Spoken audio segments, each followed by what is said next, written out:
मेरे आसपास में जो पड़ी हुई पेटियां आपको दिखाई दे रही है, ये शराब के बोतलों की पेटियां हैं जो इस वक्त मेरे आसपास में रखी गई। ये शराब की बोतल वाली पेटियां काफ़ी संख्या में यहाँ मेरे आसपास में मौजूद हैं। ये तस्वीरें मैं आपको दिखा रहा हूँ, इसलिए दिखा रहा हूँ कि इसकी विस्तारित रूप से मैं व्याख्या इसलिए करना चाहता हूँ कि आए दिन बिहार में शराबबंदी को लेके तमाम तरह की जो आप स्टेटमेंट सुनते हैं, लेकिन उसका खुले तौर पे किस तरीके से जो भ्रष्टाचार किया जा रहा है शराबबंदी के नाम पे, वो तस्वीरें यहाँ साफ तौर पे दिखाई दे रही है कि तमाम अनगिनत पेटियाँ यहाँ पे रखी गई हैं।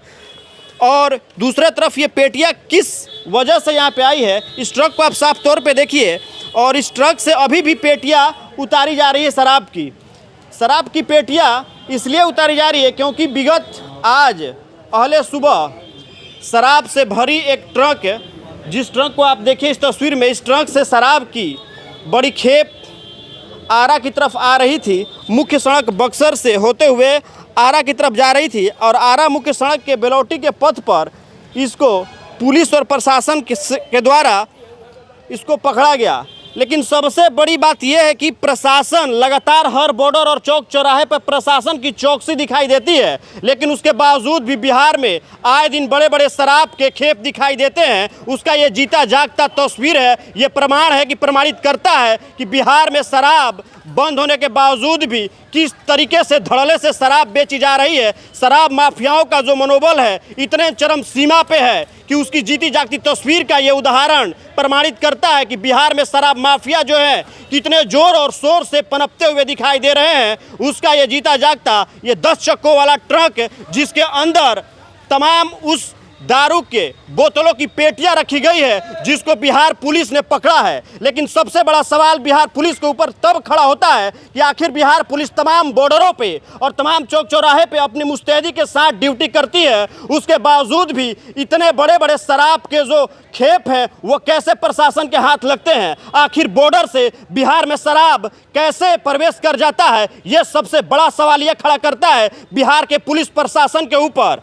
ये बक्सर और हाईवे के तरफ से जब ये गाड़ी आ रही थी, उस वक्त आरा जाने के क्रम में बेलौटी के स्थान पे इस ट्रक को प्रशासन के द्वारा धर दबोचा गया। लेकिन सबसे बड़ा सवाल यह है कि आखिर बक्सर से इतनी बड़ी गाड़ी, इतना बड़ा ट्रक, जहां पर बॉर्डर पे तमाम छोटे छोटे मशीनरी लगे हुए हैं जो कि ट्रक में भी शराब को पकड़ लिए जाते हैं, तो आखिर जब बक्सर से ये गाड़ी यहाँ बेलौटी के यानी कि आरा के बॉर्डर में प्रवेश कर गई, फिर भी बक्सर की जो प्रशासन है वो कहाँ थी, कहाँ सो रही थी। जब वो ड्यूटी कर रही थी तो उसके ड्यूटी के दौरान भी ये इतना बड़ा ट्रक आखिर आरा में कैसे आया, क्योंकि बक्सर गोलंबर अगर पार करते हैं तो गंगा नदी पार करने के बाद उत्तर प्रदेश का बॉर्डर आता है और उत्तर प्रदेश में तो शराब खुलेआम बिकता है, क्योंकि वहाँ पर शराब पे कोई पाबंदी नहीं है। ये पाबंदी केवल बिहार सरकार बिहार में लगाई गई है। लेकिन उसके बावजूद भी आखिर मैं एक सवाल खड़ा करना चाहता हूं कि बक्सर प्रशासन के ऊपर, अगर बक्सर के पुलिस कप्तान इतनी मुस्तैदी के साथ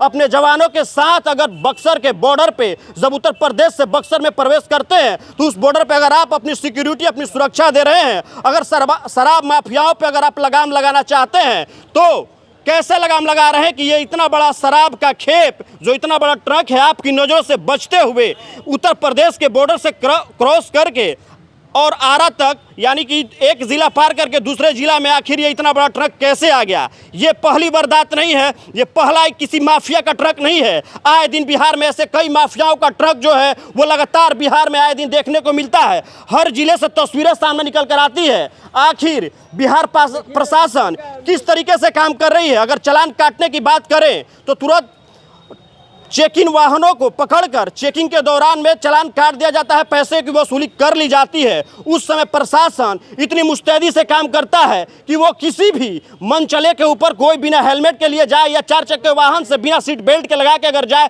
तो उसको पकड़ लिया जाता है। लेकिन इस तरीके के जो शराब माफिया है, जिनका मनोबल आए दिन प्रतिदिन बढ़ता जा रहा है, उन माफियाओं के ऊपर आखिर बिहार पुलिस के ऊपर, यानी बिहार पुलिस के कान के नीचे, आंख के नीचे ये इतना बड़ा शराब का गिरोह कैसे चल रहा है इस पूरे बिहार में, ये सबसे बड़ा सवाल है। एक तरफ माननीय मुख्यमंत्री नीतीश कुमार जी बिहार को लेकर आए दिन लगातार कई घोषणाएं करते हैं, लगातार बैठकें चल रही हैं, लेकिन बिहार का जरा हाल तो देख लीजिए माननीय मुख्यमंत्री नीतीश कुमार जी। आपके ये बिहार की तस्वीरें हैं और वो भी बिहार के आरा जिले की तस्वीरें हैं कि बक्सर से आरा तक ये शराब की सबसे बड़ी खेप कैसे आ गई, ये सबसे बड़ा सवाल है। क्या इसका जवाब किसी के पास है? अगर किसी के पास है तो इस सवाल का जवाब दीजिए कि आप एक तरफ शराबबंदी लगा रहे हैं, वहीं दूसरी तरफ शराब माफियाओं का मनोबल इस कदर है, लगातार शराब माफियाओं पर कई बड़े बड़े शिकंजे कसे जा रहे हैं, उनको अरेस्ट करके जेल भी भेजा जा रहा है। लेकिन उसके बावजूद भी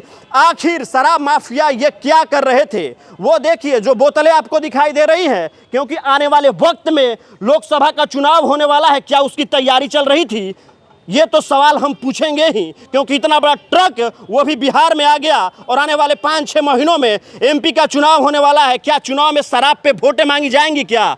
ये मेरा सवाल है माननीय मुख्यमंत्री नीतीश कुमार जी, क्योंकि आप शराबबंदी की बात करते हैं और उस शराबबंदी के प्रदेश में, यानी कि बिहार जैसे प्रदेश में, बिहार को आप कितने गर्त में लेके जा रहे हैं। एक तो बिहार में शराबबंदी कर दिए, राजस्व की क्षति को आप दिखा रहे हैं, वहीं दूसरी तरफ ये क्या तस्वीरें हैं? ये तस्वीरें क्यों आ रही है? आपकी प्रशासन किस तरीके से काम करती है? आम इंसान के ऊपर आप लगाम लगाते हैं, आम इंसान को किस तरीके से प्रशासन के द्वारा परेशान किया जाता है। अगर प्रशासन को खुलेआम शराब पे पाबंदी लगाने के लिए आप पूरा छूट दे दें, अगर प्रशासन ईमानदारी तरीके से अगर काम करने लगे, तो सोचिए कि शराब माफियाओं का मनोबल कितना कम हो जाएगा। लेकिन हम इसलिए ये सवाल खड़ा कर रहे हैं कि आखिर बक्सर से आरा तक इतना बड़ा ट्रक, वो भी वैसा मशीन जब किया गया है कि ट्रक के अंदर से शराब की बोतलों को पकड़ लेता है, उसके बावजूद भी बॉर्डर से यहाँ तक कैसे आ गया है? क्या जनता मूर्ख है? क्या जनता को आप मूर्ख समझ के बैठे हुए हैं कि एक तरफ शराबबंदी की बात करते हुए दूसरी तरफ शराब माफियाओं का मनोबल को आप इतना ऊपर तक बढ़ा दिए हैं? क्या शराब माफिया जो है वो ऐसो आराम से अपनी जिंदगी जी रहे हैं? सबसे बड़ी विडंबना और दुख की बात यह है कि इस ट्रक को लाने वाला ड्राइवर कहीं ना कहीं वो गरीब ड्राइवर जो आम इंसान है, आज वो इस शराबबंदी के चक्कर में उसके ऊपर इतने मुकदमे किए जाएंगे कि वो कभी बच नहीं पाएगा। लेकिन वो शराब माफिया जो इस सरगना का खुफिया है, मास्टरमाइंड है, उसको कब पकड़ेगी आपकी बिहार पुलिस? क्योंकि बिहार पुलिस को अगर आप फुल पावर दे दें तो बिहार पुलिस ऐसे ऐसे कई लोगों को धर दबोचेगी और शराब पे लगाम लगा देगी। तो मेरा प्रयास है, अगर बिहार की प्रशासन इस तस्वीर को देख रही है और माननीय मुख्यमंत्री जी आप भी देख रहे हो, तो जरा सोचिए और समझने की कोशिश कीजिए कि जो बिहार में शराब माफियाओं का मनोबल बढ़ रहा है, आखिर क्यों बढ़ रहा है। तो मेरा प्रयास है कि आने वाले वक्त में बिहार में क्या इसी तरीके से शराब माफियाओं का जो मनोबल है वो इसी तरीके से चरम सीमा पर रहेगा। मेरा ये प्रयास है, आप कमेंट बॉक्स में कमेंट करके ज़रूर बताएं और इस वीडियो को ज़्यादा से ज़्यादा शेयर करें, ताकि आने वाले वक्त में बिहार सुधर सके और बिहार हमारा नया प्रदेश बन सके, बिहार में एक नई बदलाव आ सके। जय हिंद।